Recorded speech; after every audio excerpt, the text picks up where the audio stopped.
재미있는 고전 이야기. 여자 복이 터진 남자. 옛날에 삼형제가 있었는데 형은 동생들 뒷바라지를 하느라고 글을 못 배우고 동생들은 글을 배웠습니다. 그런데 글을 배운 동생들은 글을 못 배운 형을 우습게 알고 마치 종을 대하듯 행동했지요. 과거 시험을 본다 하면서 으스대며 형과 형수를 무시하니 보다 못한 아내가 남편에게 이야기했습니다. 여보, 당신도 이제 공부를 하시오.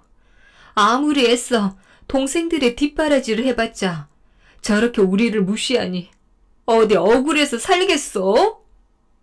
그러니 남편이 내 나이가 벌써 30살이 넘었는데 이제 무슨 공부를 하겠어. 그리고 내가 공부를 하면 집안일은 누가 하겠어. 이러면서 망설이자 아내는 집안일은 내가 알아서 할 테니까 어느 절이든 찾아가서 안심하고 3년간 공부를 하시오. 그러다가 3년이 되는 해 석 달 금운날까지는 꼭 돌아오시오. 하고 간청을 했습니다. 그러니 남편은 집을 떠나 절을 찾아가서 스님한테 이야기했지요. 저는 공부를 하려고 찾아왔으니 글을 좀 가르쳐 주십시오, 스님. 스님은 먼저 참을 인자를 가르쳐 주면서 말했습니다. 이 글자부터 마음에 깊이 새긴 뒤에 글을 가르쳐 주겠으니 꼭 외우시오. 그 글자부터 가슴에 새기고 공부를 시작했습니다. 참을 인자를 가슴에 새기고 공부를 열심히 했습니다. 3년간 열심히 공부를 하니 점점 자신감이 생겼지요.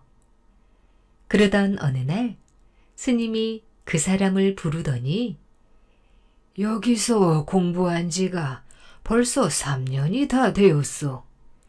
그만하면 되었으니 이제 내려가 보시오. 그래서 짐을 싸들고 절을 나서서 오다가 뒤를 돌아보니 절이 문득 없어졌습니다. 절을 떠난 지 며칠 만에 밤이 깊어서야 집에 와 보니 아내가 뒷곁에 정한수 한 그릇과 촛불을 켜놓고 빌고 있었습니다. 이 양반 보고 오늘까지 집에 돌아오라 했는데 아직도 오시지 않으니 무슨 일이 생겼는지 걱정입니다. 신령님, 부디 남편이 무사히 돌아오도록 보살펴 주시옵소서. 하며 빌고 있었습니다. 그런데 아내를 놀려주려고 이걸 못 본 척하고 방에 들어와 보니 아랫목에 이불이 깔려 있었고 머리를 빡빡 깎은 웬 놈이 이불 속에 누워 자고 있는 것이었습니다. 그걸 본 남편이 화가 머리끝까지 치받쳤지요. 이게 웬 놈이야? 당장 발길로 머리통을 짓밟아 버릴까? 이런 생각이 울컥 치밀었지만 스님이 가르쳐 준 대로 참을 인자를 생각하고 꾹 참았습니다. 그때 아내가 남편이 방에 들어온 것을 보고 반가워서 말했지요. 아니, 언제 들어오셨어? 그렇지만 남편은 가슴 속에 치미는 분노를 꾹 참으며 그동안 어떻게 지냈어? 퍽 고생이 많았지요? 좋은 말로 위로하는 척 하면서도 이불을 뒤집어 쓰고 누워있는 사람을 힐끔힐끔 훔쳐보았습니다. 그러자 아내도 남편의 속마음을 눈치채고서 언니, 어서 일어나시오. 바깥 어른이 오셨어. 이러니 그 사람이 이불을 밀치고 일어나길래 자세히 보니 머리를 깎은 사람이 바로 아내의 언니였습니다. 언니는 시집을 가지 않았는데 아내가 시집을 먼저 온 뒤 부모가 한꺼번에 돌아가시자 처녀가 혼자 살 수 없게 된 것입니다. 그래서 언니는 머리를 깎고 보살이 되었는데 이곳을 지나가다가 동생인 아내를 보고 가려고 찾아왔던 것입니다. 마침 그날 집에 와서 피곤하니까 이불 속에 누워 있다가 깜빡 잠이 들었던 것입니다. 남편은 머리를 깎은 웬 사람이 이불 속에 누워 자는 것을 보고 외간 남자와 아내가 불륜을 저지른 줄 오해하여 하마터면 이 사람을 잡을 뻔하였습니다. 하지만 스님이 가르쳐준 참을 인자 덕분에 살인을 면하게 된 것이지요. 그런데 얼마 후 나라에서 과거를 본다고 하니 남편은 자기가 과거를 보러 가겠다고 하였습니다. 그래 과거를 보러 떠나는 아내가 말했습니다.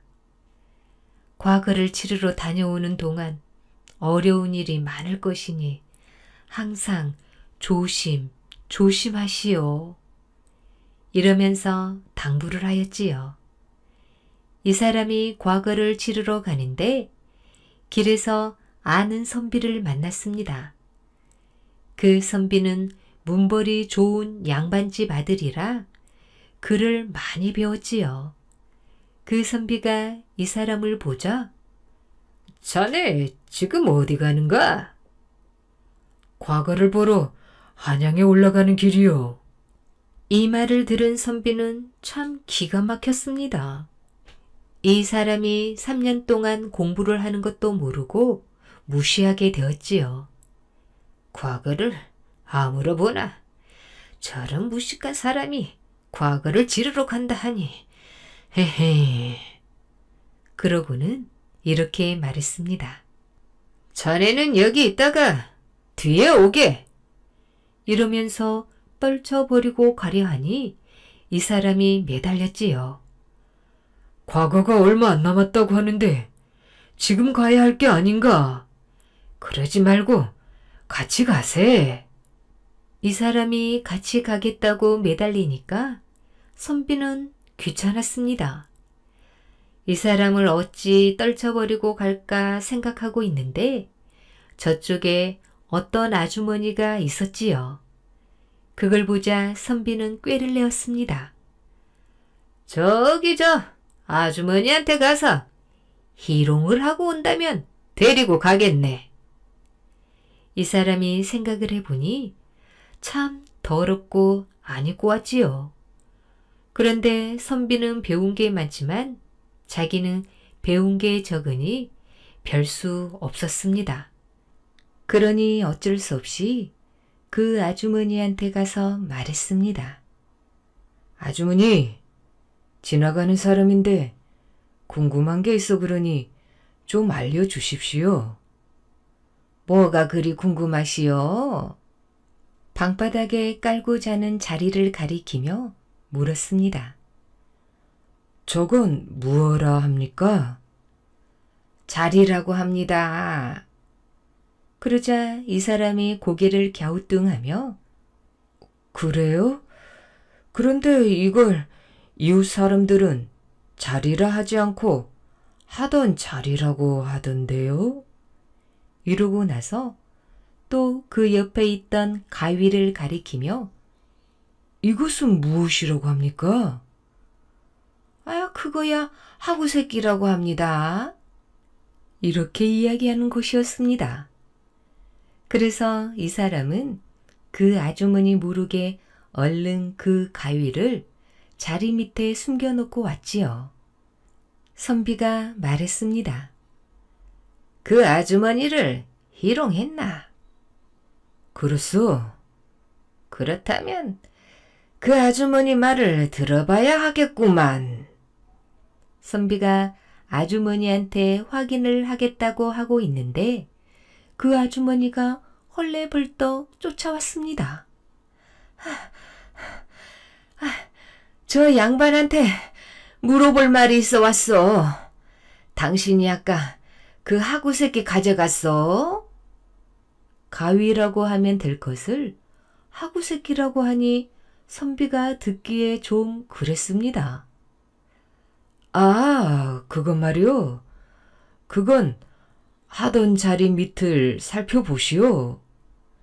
그러니 아주머니가 돌아갔지요. 그런데 선비가 생각해 보니 이 사람이 그 아주머니와 분명히 무슨 짓을 한 것 같으니 할 수 없이 데리고 갔지요. 그래 또 얼마를 갔는데 가다 보니 목화밭에서 나이 든 여자와 젊은 여자가 일을 하고 있었습니다. 이걸 보자 그 선비가 또 말했습니다. 저기 목화밭에 있는 젊은 여자와 입을 맞추고 오면 데리고 가겠네. 그러니 별 수 있나? 여자가 일하는 목화밭으로 가서 죄송합니다. 제 눈에 뭐가 들어가서 그러니 그걸 좀 꺼내 주십시오. 하며 눈을 비비며 사정을 하니 나이 든 여자가 이 사람의 눈을 벌리고 보았지만 보이지가 않았습니다. 아무것도 안 보이니까 딸한테 말했지요. 야야, 나는 눈이 어두워서 그런지 잘 보이지 않으니 내가 좀 보거라. 이러니 딸이 얼굴을 이 사람 눈에 가까이 대고 눈속을 들여다보자 이 사람이 얼른 얼굴에 입을 맞추어 버렸습니다. 이걸 본 선비는 더 이상 아무 소리 못하고 이 사람을 데리고 갔지요. 이래 한양까지 오긴 왔는데 그 선비가 이 사람한테 골탕을 먹여야겠다고 또 꾀를 냈습니다. 자네, 시험 칠 때 필묵이 있어야 하는데 그걸 가져왔나? 새 것을 사서 쓰려고 그냥 왔소. 과거 시험에 쓸 필묵은 아무 것이나 사서 쓰면 안 되네. 반드시 코가 삐뚤어진 사람한테 사서 써야 하니 그런 사람을 찾아보게. 이 사람이 아무것도 모르니 또 속을 수밖에요. 과거 치를 날짜가 내일 모레인데 필묵을 사지 못하였으니 마음이 조급해져 부지런히 코가 삐뚤어진 사람을 찾아다녔습니다. 그러다가 우연히 어떤 사람을 만났는데 그 사람이 누구냐 하면 공교롭게도 시험관이었습니다. 시험관이 시험을 앞두고 거리를 둘러보러 나왔다가 이 사람을 만난 거였지요. 그런데 이 사람은 그런 줄도 모르고 말했습니다. 저는 과거 시험을 보러 온 사람입니다. 코가 삐뚤어진 사람을 만나 필묵을 사야 한다는데 그런 사람을 만날 수 없으니 어디를 가야 그 사람을 만날 수 있겠소? 시험이 바로 내일인데 아직도 필묵을 사지 못했으니 큰일이요. 이리 사정을 하니 시험관이 이상하게 생각했지요. 그래 이 사람한테 자세히 그 사연을 들어보니 같이 온 선비가 참 고약하다는 생각이 들었습니다. 그런데 이 사람은 참 순박해 보이니 아무거나 사서 써도 된다고 알려준 뒤 종이에 몇 자를 써 주었지요. 이 글이 필요할 때가 있을 테니까 잘 외워두시오. 이리 알려주고 갔습니다. 아무도 없을 때 종이를 펼쳐보니 북두칠성 3-4점이라 쓰여 있었습니다. 이튿날 시험장에 가서 과거 시험을 치르는데 어제 그 사람의 글이 생각나 북두칠성 3-4점이란 말을 넣어 글을 쓰고 나오니 시험관이 보더니 오늘 과거는 이제 끝이라 하였습니다. 그래 이 사람이 좌원을 해서 어사가 되어 내려오는데 올라갈 때 처녀와 입을 맞추었던 그 목화밭에 오니 두 여자가 칼을 들고 나서 기다리고 있었습니다.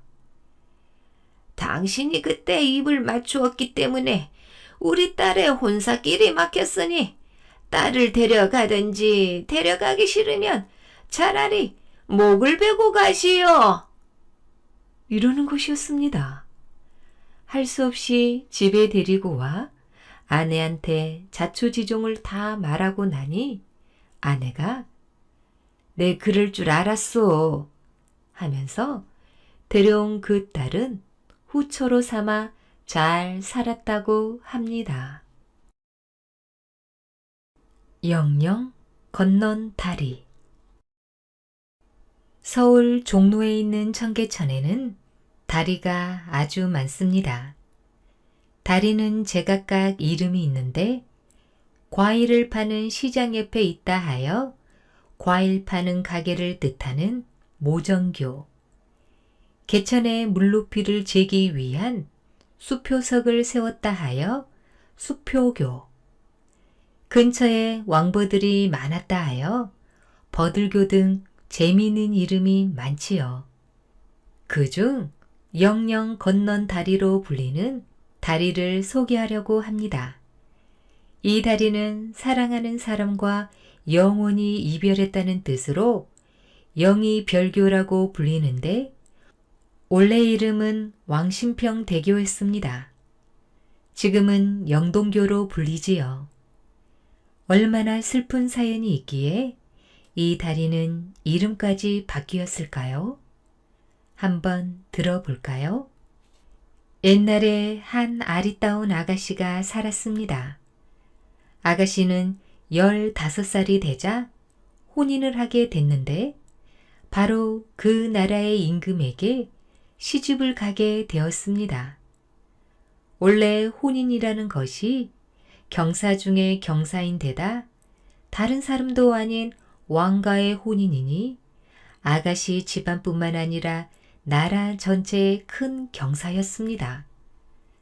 그러나 아가씨는 궁에 들어가기 싫었습니다.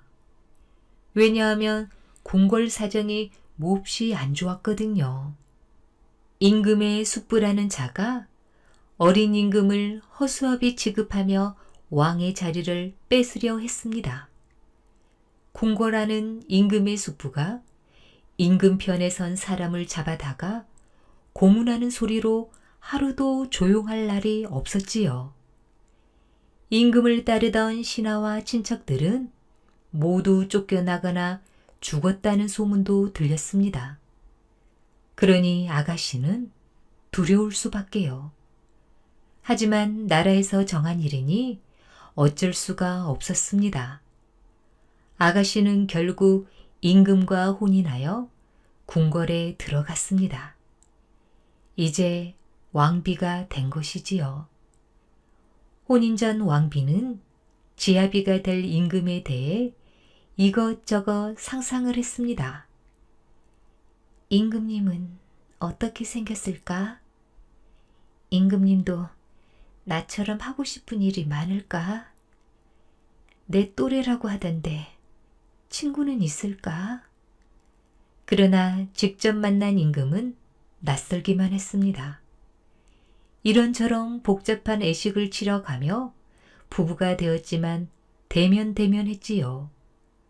살얼음판 같은 궁궐에서 왕비는 의지할 사람이 없었습니다. 그러던 어느 날 궁궐에 정말 큰일이 벌어졌습니다. 숙부가 임금을 쫓아내고 왕의 자리를 차지하는 바람에 왕비는 임금과 함께 방에 갇히는 신세가 되고 말았습니다. 왕비는 어린 나이에 왕이 되어 모진 일을 겪은 임금이 동생처럼 애처로웠습니다. 궁궐에 의지할 사람 하나 없는 자신의 처지와 비슷하다는 생각에 친구처럼 느껴지기도 했지요. 왕비는 제 두려움을 숨기며 임금에게 바둑을 권했습니다. 시간 보내기에는 이것만큼 재미있는 것이 없지요. 내기를 하자며 임금의 관심을 돌리기도 하고 즐거운 척 노래를 흥얼대기도 했습니다. 왕비는 임금이 지옥과 같은 시간에서 잠시나마 벗어나길 바랬습니다. 숙부의 손에 언제 죽을지 모르는 상황이니 임금은 굉장히 불안해했거든요. 임금은 이런 왕비가 고마웠습니다. 산속 오두막에서 흙을 일구고 살아도 좋으니 어서 이 피비리 나는 궁궐을 벗어났으면 좋겠소. 중전, 끝까지 내 곁에 있어 주어야 하오. 꼭. 두 사람은 비로소 부부의 정을 느꼈습니다. 그러나 숙부는 두 사람을 가만두지 않았습니다. 임금에게 유배를 떠나라고 명령했지요. 왕비는 함께 보내달라고 애원했습니다. 이제 왕비에게 임금은 더없이 소중한 지압이었으니까요. 그러나 임금은 혼자 유배를 떠나게 되었고 왕과 왕비는 서로 살아만 있어 달라는 마지막 인사를 하고 생이별을 하게 되었습니다. 임금이 의금부 나졸들에게 끌려가는 아침, 왕비는 버선발로 뛰쳐나갔습니다. 그러나 임금이 건너는 다리 위에서 나졸들의 창에 가로막혀 왕과 헤어지고 말았습니다. 그 뒤로 두 사람은 다시 만나지 못했습니다. 그때부터 사람들은 두 사람이 헤어진 이 다리를 건너간 뒤 영영 이별했다 하여 영영 건넌 다리라 불렀습니다. 이 이야기에 나오는 왕비는 조선시대의 정순 왕후이고 남편인 임금은 12살에 조선의 6번째 왕으로 즉위한 단종이랍니다. 뱀에게 발꿈치를 물린 여인. 진주에 강생이라는 한 선비가 있었습니다. 그는 과거보로 서울에 올라왔다가 뜻을 이루지 못하고 짐꾼 한 사람을 얻어 책을 지우고 터덜터덜 올라오는 길이었습니다. 세제를 넘다가 날이 이미 저물었지요. 산은 깊고 숲은 빽빽하였으며 호랑이 발자국은 여기저기 있어 무서움은 엄습해 오는데 사방을 둘러보아도 투숙할 만한 곳이 없었습니다. 이리저리 방황하다가 얼핏 보니 그윽한 바위 사이의 한 동굴에서 등불 그림자 같은 것이 어른거렸습니다. 사람이 사는 곳인 줄 알고 발걸음을 재촉하여 불빛을 따라가니 마치 집과 같이 생긴 동굴이 있었지요. 주위는 초목이 짙어 있고 앞에는 가시 울타리를 만들었는데 황폐하여 사람의 흔적이란 없었습니다. 가까이 가보니 굴 속에는 자그마한 몸매의 한 늙은이가 홀로 앉아 있었는데 바위 쪽에서 은은한 빛이 반영되어 머리카락같이 볼 수 있을 정도로 비치고 있었습니다. 강생은 마음속으로는 수상쩍게 생각했으나 깊은 산중에서 진퇴유곡이라 하는 수 없이 하룻밤 쉬어갈 것을 청하였습니다. 지나가던 길손이 길은 멀고 날은 저물어 하룻밤 신세를 질까 합니다. 당신은 어떤 사람이요? 과거를 보러 서울에 갔다가 정운의 꿈은 사라지고 고향으로 돌아가는 길입니다.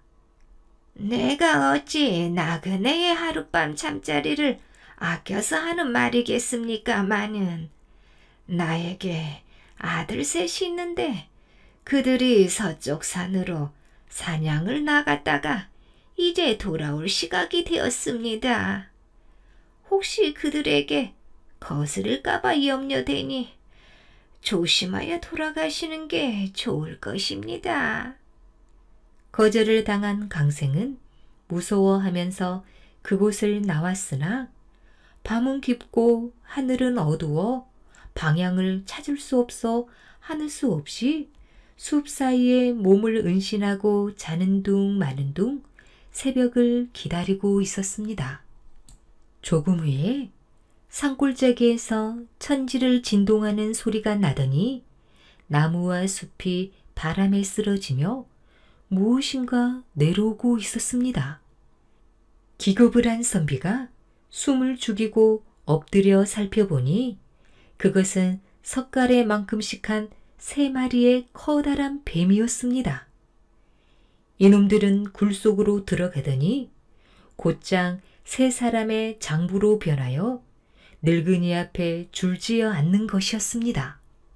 강생은 너무도 놀랍고 무서웠으나 호기심 또한 발동하여 눈을 비비고 들여다 보았지요. 늙은이가 이들을 향해 물었습니다. 오늘은 어찌 되었나? 첫째와 둘째는 아무 일도 없었습니다. 셋째는 잘 되었습니다. 늙은이가 다시 물었지요. 무엇이 잘 되었단 말이냐? 산에 돌아서 마을로 가는 길에는 아무도 없었습니다. 용궁현의 집들이 조밀한 곳에 들어가 우물가 창포밭 풀섬에 엎드려 사람을 기다리고 있었더니 아마 그 고을에서 우두머리쯤 되어 보이는 아전이 술에 취하여 목이 말라 물을 찾고 있었는데 한 여인이 물 항아리를 이고 물을 뜨러 나왔습니다. 그때 제가 그 여인의 발꿈치를 물어 그 요염한 혈기를 퍽 배부르게 먹었습니다. 넌 왜 이를 저지르고 다니는지 모르겠다.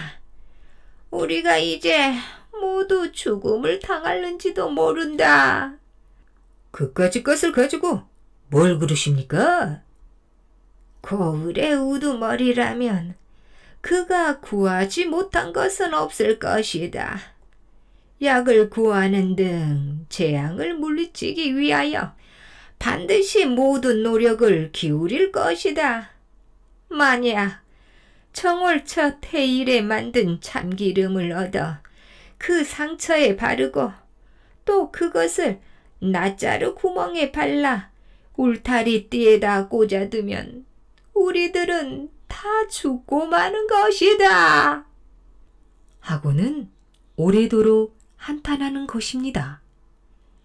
늙은이의 말을 들은 강생은 밤길을 더듬으며 이튿날 오후 용궁현에 당도하여 뱀에 물린 사람 집을 찾아보았습니다. 과연 아전의 젊은 부인이 지난 밤에 물을 깃다가 뱀에 물려 사경을 헤매고 있었습니다. 강생은 산속에서 들은 이야기를 빠짐없이 하였습니다. 마침 때는 5월인데도 그 집에는 지난 정월 해일에 짠 기름이 아직도 남아 있었지요. 선비의 말대로 그것을 상처에 발라 액마기를 하고 나서 세제의 굴 속으로 가 보았더니 4마리의 금뱀이 서로 엉키어 죽어 있었으며 여인의 상처도 차차 나아졌습니다. 그래서 옛날 시골에서는 정월에 돼지해에 짠 기름을 간직해 두었다가 여름철 뱀에 물리는데 바르기도 했다고 합니다. 돼지가 뱀을 잡아먹기 때문에 뱀은 돼지를 가장 두려워하지요. 뱀이 돼지의 해를 두려워한다는 것도 실은 이러한 유추에서 나온 것이랍니다.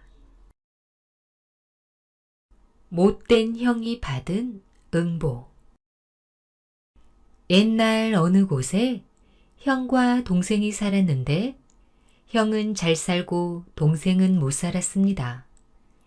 동생은 못 살았지만 어머니를 모시고 다른 동생과 함께 살았지요. 그런데 동생은 하도 먹을 것이 없으니까 형네 집에 가서 일을 해 주었는데 식사 때가 되니까 밥을 주었습니다. 그런데 동생은 밥을 조금만 먹고 나머지는 꼭꼭 싸 놓았습니다. 배가 고파 죽겠지만 어머니가 굶고 있을 걸 생각하니 먹을 마음이 없어 그걸 어머니께 갖다 드리려고 안 먹은 거였지요.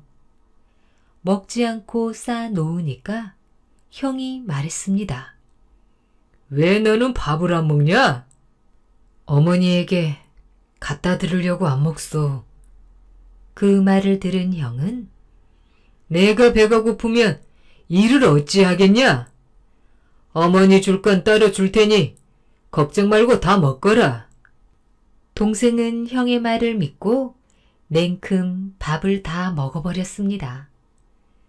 그날 일을 다 해주고 집에 오려니까 쌓아 놓았던 밥을 주길래 가지고 산등성이를 넘어오는데 웬 냄새가 나서 그걸 열어보니 그게 밥이 아니라 개똥이었습니다. 그제서야 형한테 속은 줄 알고 땅을 치며 울먹였지요. 내가 그 밥을 괜히 먹었구나. 오늘 밤에 어머니가 얼마나 배가 고프실까. 이러면서 통곡을 하자 바위 밑에서 동생의 말을 흉내내었습니다. 내가 그 밥을 괜히 먹었구나. 오늘 밤에 어머니가 얼마나 배가 고프실까. 너무나 이상해서 바위 밑을 살펴보니 남생이가 동생의 말을 따라하고 있었습니다. 동생은 남생이를 잡아가지고 와서 다음 날 장터로 나갔습니다. 말하는 남생이 구경하시오! 그러자 남생이가 또 말을 따라하는 것이었습니다. 말하는 남생이를 구경하시오! 남생이가 그대로 흉내를 내니까 사람들이 그걸 구경하면서 돈을 던져주니 이 돈이 쌓이고 쌓여 부자가 되었습니다. 이 소문을 듣고 형이 동생을 찾아와서 너는 어떻게 해서 부자가 되었느냐? 그러니 사실대로 얘기했지요. 그러니까 그 못된 형이 그 남생이를 나에게도 좀 주라. 나도 돈을 좀 벌어야겠다.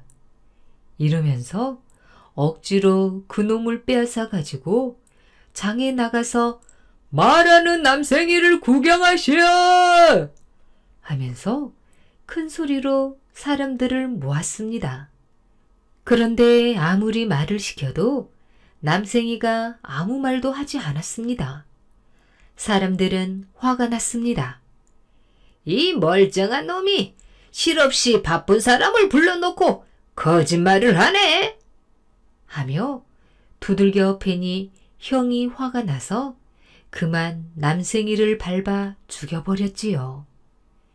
이 소식을 들은 동생은 죽여 내팽개친 남생이를 주워가지고 정성껏 묻어 주었다고 합니다. 과부딸 시집 보내기. 옛날 재상의 딸이 결혼한 지 1년도 못 되어 남편을 잃고 부모에게 돌아와 과부로 지내고 있었습니다. 하루는 재상이 외출했다 돌아와 보니 딸이 아랫방에서 곱게 화장을 하고 화려한 옷을 차려입고는 거울에 제 모습을 비춰보고 있는 것이었습니다. 이윽고 딸은 거울을 내던지더니 얼굴을 가리고 엉엉 소리내어 울었습니다.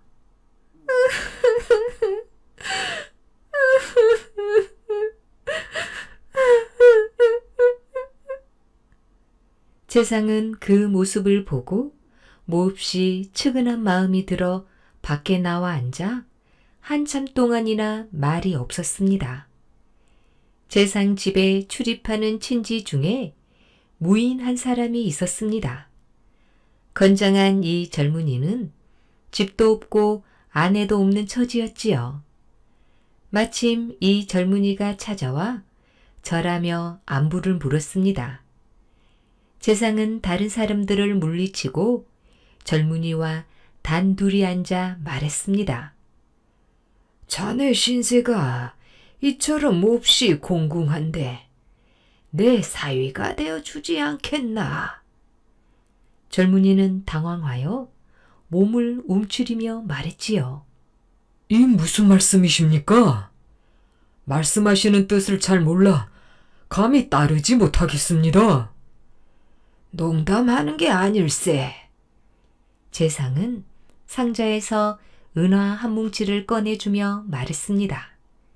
이걸 가지고 가서 튼튼한 말과 가마를 새내어 대령하고 있다가 새벽 4시쯤 우리 집 뒷문 밖에 와서 기다리고 있게나. 절대로 시간을 어기면 안 되네. 젊은이는 반신반의하며 일단 은화를 받고 나와서 재상의 말대로 가마와 말을 준비하고는 뒷문에서 기다렸습니다. 어둠 속에서 재상이 한 여인을 데리고 나와 가마 안으로 들게 하고는 이렇게 분부했습니다. 곧장 북간으로 가서 살게나. 젊은이는 무슨 곡절인지도 모르는 채 가마를 따라 도성을 나섰습니다. 재상은 안방으로 들어가 곡하며 말했습니다. 아이고, 아이고, 내 딸이 자결을 했네, 자결을 했어. 집안 사람들은 놀라고 당황하여 모두 슬피 울며 초상난 사실을 알렸습니다. 그리고 재상은 또 말했습니다. 내 딸은 평생 자기 모습을 남에게 보이고 싶어 하지 않았으니 내가 직접 염습을 하겠다. 오빠도 들어와 보지 않도록 해라. 그러고는 홀로 이불을 둘둘 말아 시체 모양을 만들더니 그 위에 이불을 덮은 다음 그제야 시댁에 소식을 전했습니다. 입관한 뒤에는 시댁에 선산으로 보내 장례를 치렀지요. 몇 년 뒤 재상의 아들이 암행어사가 되어 북관을 시찰하다가 한 고을에 이르렀습니다. 묵을 곳을 찾아 어느 집에 들어가니 주인이 나와 맞이했지요. 그 곁에서 두 아이가 책을 읽고 있는데 청수한 얼굴이 자기 가족의 얼굴과 퍽 닮아 보였습니다. 참으로 이상한 일이라 생각했지만 날도 이미 저물었고 피곤하기도 해서 그대로 머물러 묵었지요. 깊은 밤에 문득 안에서 한 여인이 나오더니 암행의사의 손을 잡고 울었습니다. 놀라 자세히 보니 바로 죽은 누이 동생이었지요. 놀라움과 의아함을 이기지 못하고 까닭을 물으니 누이가 말했습니다. 아버지의 분부를 받아 여기에 와 살며 벌써 아들 둘을 두었습니다. 아까 보신 아이들이 바로 제 아들이에요. 암행어사는 입이 딱 붙어 한참 동안 말을 하지 못했습니다. 뭔가 말을 하려다가도 속에서 가로막아 말을 꺼낼 수 없었습니다. 그렇게 있다가 새벽이 되자마자 작별하고 떠났지요. 소리를 낮추어 말했습니다. 아버님, 이번에 나갔다가 괴이한 일이 있었습니다. 그러자 재상은 눈을 부릅뜨고 아들을 노려보며 아무 말도 하지 않았습니다. 아버지의 눈빛을 본 아들은 감히 발설하지 못하고 물러 나왔다고 합니다. 기가 센 신부 길들이기.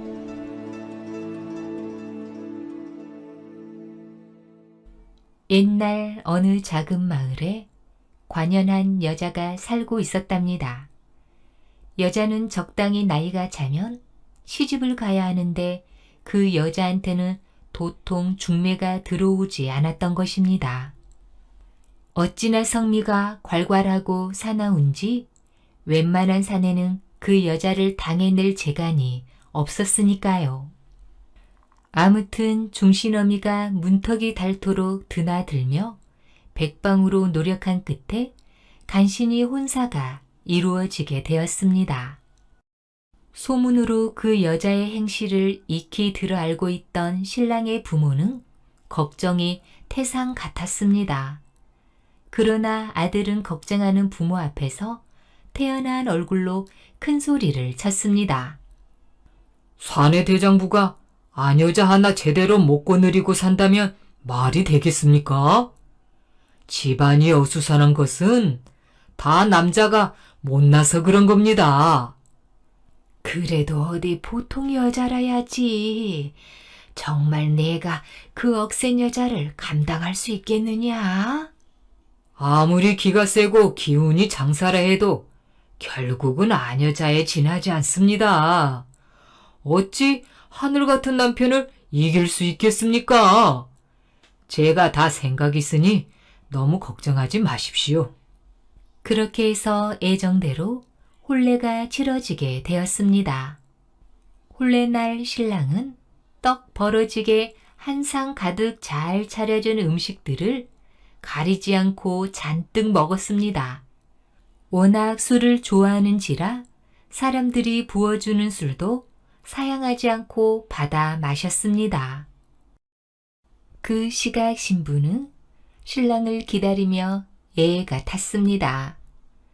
이그, 부모님 성하에 쪽두리는 썼지만 앞으로 어떻게 살지 걱정이네. 머리랑 이 옷은 뭐야? 아휴, 답답해. 신부는 지금이라도 당장 뛰쳐나가고 싶었지만 부모님이 제발 얌전히 조숙하라고 신신당부를 하였기에 한숨만 쉬고 있었습니다. 드디어 신부 집에서 첫날 밤을 보내게 되었습니다.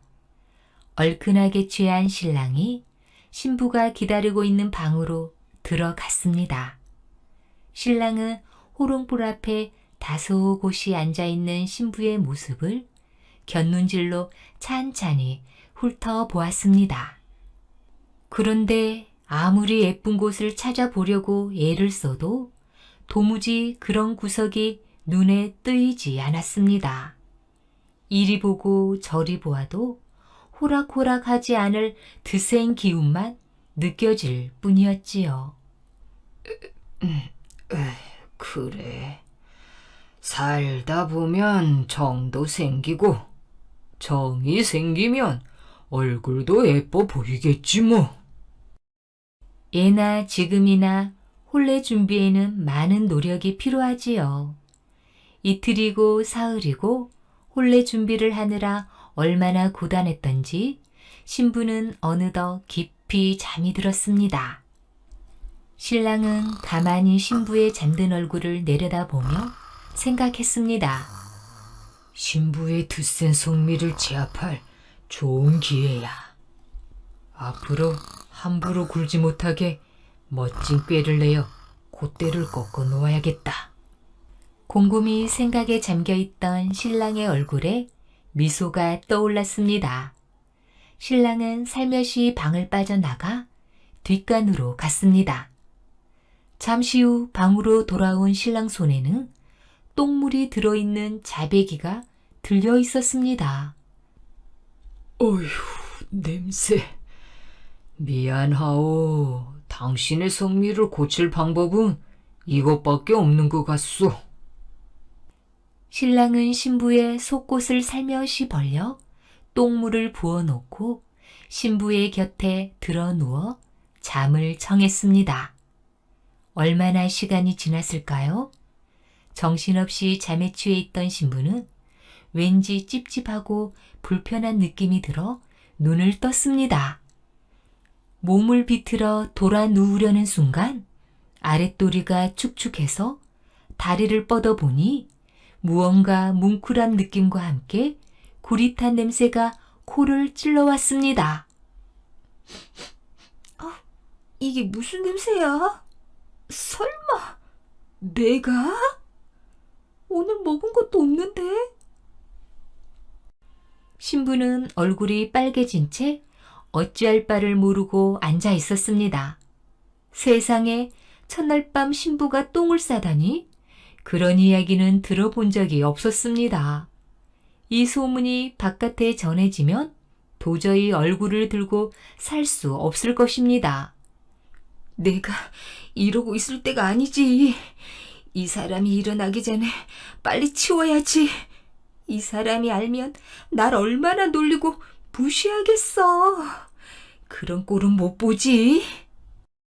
그때 신랑이 능청스럽게 일어났습니다. 이게 무슨 냄새지? 아주 고약한걸? 신부는 기어 들어가는 목소리로 대답했습니다. 제가 너무 피곤해서 큰 실수를 저질렀나 봐요. 이 일을 어쩌죠? 신랑은 신부의 등을 두드려주며 능청맞게 말했습니다. 어쩌긴 빨리 치워야지. 남들이 모르게 처리하면 아무 일 없을 거요. 신랑은 똥물에 젖은 요를 들고 방 밖으로 나갔습니다. 한참 뒤 신랑은 따끈따끈한 물이 담긴 동이를 들고 방으로 돌아왔습니다. 신랑이 다정한 목소리로 말했습니다. 우선 대충이라도 씻으시오. 아무도 알 턱이 없으니 너무 걱정하지 말아요. 그 뒤 신부는 민망하기도 하고 고맙기도 해서 평생 신랑을 하늘처럼 어렵게 받들었습니다. 세상의 어느 아내보다 남편의 말에 복종하는 순한 여자가 되었지요. 괄괄했던 성질을 죽인 채 군소리 없이 집안 살림에만 매달리고 아들, 딸 낳아 잘 길렀습니다. 세월이 화살같이 흘러 남편이 어느덧 환갑을 맞았습니다. 떡하니 잔치상을 앞에 받아놓은 남편이 아들과 딸, 사위와 며느리를 둘러보며 말했습니다. 환갑상 앞에서 너희들의 얼굴을 보고 있으려니 그럭저럭 참 잘 살아왔다는 생각이 드는구나. 그래서 우스갯소리 삼아 지난 이야기 한마디 해야겠다. 영감은 얼굴 가득 웃음꽃을 피운 채 의기양양하게 입을 열었습니다. 마누라가 어려서부터 기가 세고 성격이 못됐다고 소문이 났더랬지. 그래서 결혼을 앞둔 내게 부모님이 걱정하시곤 했는데 나는 마누라의 콧대를 꺾어 놓을 자신이 있었지. 전날 밤에 나는 마누라 아랫도리에다 몰래 똥물을 한 자백이 부어 놓았더랬지. 마누라는 자기가 자는 동안 똥을 싼 줄로만 알고 그 뒤로 내게 꼼짝 못하고 다소곳이 살아왔지. 이제 이렇게 환갑을 맞으니 문득 그 우스운 생각이 들어 이야기하는 것이다. 영감의 말이 채 끝나기도 전이었습니다. 그럼 그렇지. 내가 그렇게 바보 같은 짓을 저질렀을 리가 없지. 이 망할 놈의 영감탱이 그 오래 세월 동안 잘도 나를 속여 먹었구먼. 에휴, 지금까지 내 성질 죽여가면서 떠받들며 산 생각을 하니 분통이 터져서 못 살겠다. 이놈의 영감탱이야! 커다란 소리와 함께 늙은 마누라는 득달같이 남편에게 달려들어 수염을 몽땅 뽑아버렸습니다.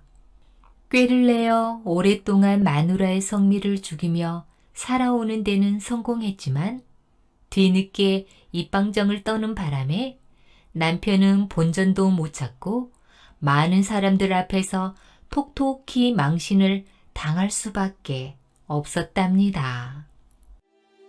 꽃이 피는 무덤. 경기도 수원시에서 교회로 나가면 꽃매마을이라고 불리는 마을 하나가 있는데 지금은 흔적조차 찾아볼 수 없지만 옛날에는 이 마을에 아름다운 무덤 하나가 있었다고 합니다. 무덤에도 아름다운 무덤이 있느냐고 의아하게 생각할지 모르지만 그 무덤에는 향기 짙은 꽃이 사철 피어 있어서 사람들에게 더할 나위 없이 아름답게 보였다고 합니다. 사람들은 그 꽃을 하늘에 있는 선녀가 보내준 꽃이라고 믿었다고 합니다. 오늘은 아름다운 무덤 이야기의 전설을 들려드리겠습니다. 꽃매 마을에서 조금 떨어진 산 밑 외딴 집에 이씨라고 하는 호랍이 한 사람이 꽃심이라고 하는 딸 하나와 외롭게 살고 있었습니다. 마누라도 없이 어린 딸만 데리고 쓸쓸해서 어떻게 살고 있을까? 지금은 외로워도 한때는 행복하게 살았었겠지? 그럼 선녀하고 결혼을 했었다니까.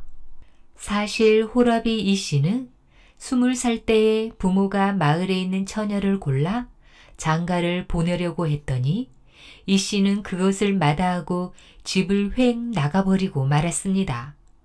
그래서 오래도록 소식이 없기로 객지로 돌아다니다가 어디에선가 죽은 줄로만 알고 있었지요. 그런데 이씨는 10년 만에 멋진 장부가 되어 돌아왔고 게다가 혼자도 아니고 천하에 둘도 없을 아름다운 여자를 데리고 온 것이었습니다. 세상에, 바람덩어리 같았던 사내가 저렇게 아름다운 여자를 데리고 돌아오다니 아무래도 믿어지지 않아요. 소문을 듣자니 선녀라고 하던데. 그 여자가 오고부터 집 둘레에는 오색 화초가 피어났고 행복한 웃음소리가 끊이지 않았습니다. 그런데 그렇듯 행복해 보이던 그 꽃집에서 어느 날 울음소리가 나는 걸 듣고 마을 사람 몇이 뛰어 들어갔습니다. 이 사람아, 갑자기 무슨 일이 생겼기에 이렇게 딸아이가 우는 것도 내버려 두고서 자네까지 같이 울고 있는 건가? 가버렸어. 가버렸어. 가버리다니? 누가 어디로 갔단 말인가? 우리 마누라가 기어코 하늘나라로 가버리고 말았단 말일세. 그 말을 듣고서야 마을 사람들은 정말로 그의 아내가 선녀였다는 사실을 알 수 있었습니다. 이 씨는 어린 딸을 부둥켜 안고서 날마다 술로만 세월을 보냈습니다. 그러고서 술에 취해서는 마누라를 부르다가 끝내 병이 들어 눕고 말았습니다. 그때 딸 꽃심이의 나이가 이미 16살이 되었고 저의 어머니를 닮아서 얼굴이 꽃같이 아름다웠습니다. 이렇게 아름다운 꽃심이를 탐내어 중매를 서겠다는 매파들이 하루도 찾아들지 않는 날이 없었습니다. 아무리 콩 심은 데 콩 나고 팥 심은 데 팥 난다는 말이 있다고 하지만 어쩌면 꽃심이 처녀의 얼굴은 저렇게 자기 어머니의 얼굴을 닮았는지.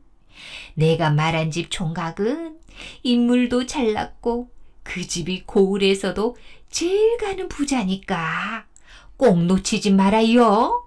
그러나 어릴 때부터 효심이 지극했던 꽃심이는 일편단심 오직 병들어 누워있는 아버지에게 정성을 다할 뿐이지 그런 결혼사 같은 일에는 마음이 끌려가지 않았습니다.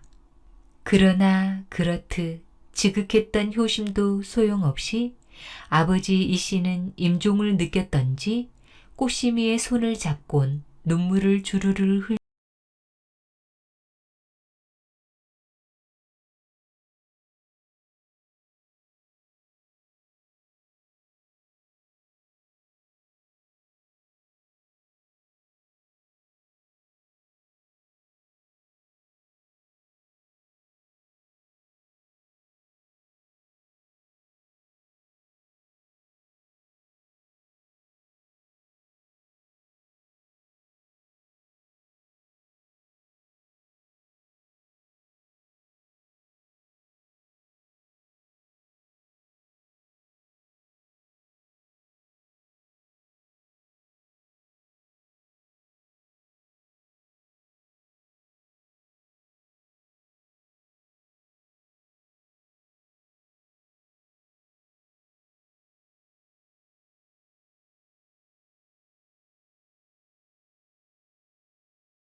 시원하게 한번 죽어봐라!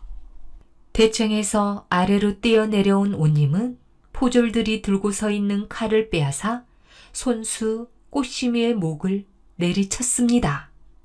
설마 이렇게까지 할 줄이야 하고 주위에서 지켜보고 있던 부하 관원들은 눈을 둥그렇게 뜨지 않을 수 없었습니다. 그런데 이런 놀라움 가운데서 또 하나의 놀라운 일이 생겨났습니다. 꽃심이의 목덜미에서 새빨간 피가 뿜어 나오고 있는가 싶더니 눈 깜짝할 사이에 꽃심이의 시체가 없어져 버린 대신 그 자리엔 빨간 핏자국만 남아 있었습니다. 세상에, 이런 일이 또 어디에 있단 말이냐? 어떻게 금방까지 있었던 시체는 온데간데 없고 핏자국만 남아있단 말이냐? 신기한 일에 놀라서 이리 갔다 저리 갔다 하던 온님이 갑자기 땅바닥에 넘어지면서 입으로 새빨간 핏줄기를 내뿜었습니다. 사또님! 사또님 왜 이러십니까? 어서 정신을 차리십시오! 그러나 포졸들이 온님을 안아 일으켰을 때 온님은 이미 목숨이 끊어진 뒤였습니다. 꽃심이 아버지 이씨가 딸아이의 소식을 듣고 놀라서 소리를 지르며 동원 앞으로 뛰어 들어왔습니다. 이씨는 자기의 몸이 성치 않다는 것은 생각지도 않고 딸을 걱정해 정신없이 달려왔던 것입니다. 그러나 어찌 그 사이에 딸이 죽어버린 것을 알 수 있겠습니까? 딸은 형체도 없고 하늘에서 아버지를 부르는 소리만이 들려오는 것이었습니다. 아버지, 불효한 이 소녀는 어머님의 부르심을 받고서 먼저 떠나갑니다.